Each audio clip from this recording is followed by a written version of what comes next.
ধোকাও দিতে চায়, এটাও একটা ধোকা। অনেক সময় ভাবে আমার উপর এত মুসিবত কেন, সারাদিনই তো আল্লাহ আল্লাহ করি, ঠিক না? হ্যাঁ, আসলে মুসিবত না, আসলে বেশি ভালোবাসে এই জন্য মুসিবত। বেশি ভালোবাসেন, বেশি ভালোবাসেন এই জন্য মুসিবত। আমাকে দিয়ে অন্যকে বুঝাইতেছে, অন্যকে বুঝাইতেছে। আর এটাও বলে দিছেন যে ওদেরকে যা দিব এইখানেই দিব, ওইখানে কিচ্ছু দিব না। ওমা লাহু ফিল আখিরাতি মিন নাসিব, আখিরাতে কোনো অংশ ওদের রাখি নাই। তামাত্তাউ কালিলান ফাইন্নাকুম মুজরিমুন, যা ইচ্ছা অনুযায়ী চলতে মনে চায় 60-70 বৎসরই চলে লাও, শাড়ির বাজ দুনিয়াকে দেখায় নাও। হ্যাঁ, কোন ব্র্যান্ডের 3 পিস কিনছো এটা দুনিয়াকে এইখানেই দেখায় নাও। কেননা জান্নাতের ব্র্যান্ড তোমার পড়তে হবে না, জান্নাতের ব্র্যান্ড তো ওদেরকে দিব যাদেরকে গরমের ভিতরে বারের বাহিরে যখন বাহির হইতো তখন নিজেকে ডাইকা বাহির হইতো, কাউকে দেখতে দিত না। ওদেরকে আমার নিজের কুদরতি হাতের ব্র্যান্ডেরটা পড়াবো, আর তোকে পড়াবো মানুষের হাতের বানানের ব্র্যান্ডটা। পড়, পড়াবো। সত্য এটাই, সব কথার পিছনে যুক্তি আছে, ইচ্ছা করলে যুক্তি দেওয়া যায়। তর্ক বাগিসকে কায়েল করা যায়, যারা তর্ক করে। মেরে দোস্ত, ওইদিকে যাইতে চাই না,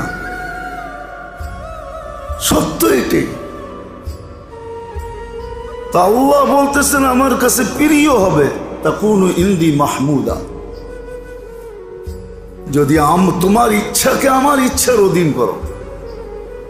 তো আসল কথায় চলে আসি, জীবনটা আসলেই গড়ার জন্য, কিন্তু গড়বে কিভাবে? অনেক দিক দিয়ে বোঝানো যায়, কেননা মানুষের কাছে যা আছে সব অসীমিত।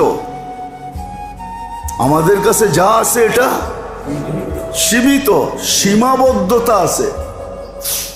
এক চোটে 20 জনের কথা আপনি একসাথে যদি কানের কাছে কইতে থাকে আপনি শুনবেন না, কারোরটাই বুঝবেন না। বুঝবেন? হ্যাঁ, বুঝবেন না। সব জায়গায় সীমাবদ্ধতা আছে। এই জন্য আমি যদি আমার ইচ্ছা মতো কাটাইতে চাই বা জীবন গড়তে চাই, তাহলে এটা গড়া নাও হতে পারে।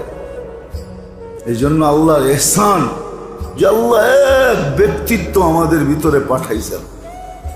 রবিউল আউয়াল মাস চলতেছে, মুহাম্মদুর রাসূলুল্লাহ সাল্লাল্লাহু আলাইহি ওয়াসাল্লামকে পাঠাইছে, যার প্রত্যেকটা জিনিসের উপরে গ্যারান্টির সিল মেরা পাঠাইছে, যে প্রত্যেকটা জিনিস গ্যারান্টি যুক্ত, প্রত্যেকটা জিনিস পিওর।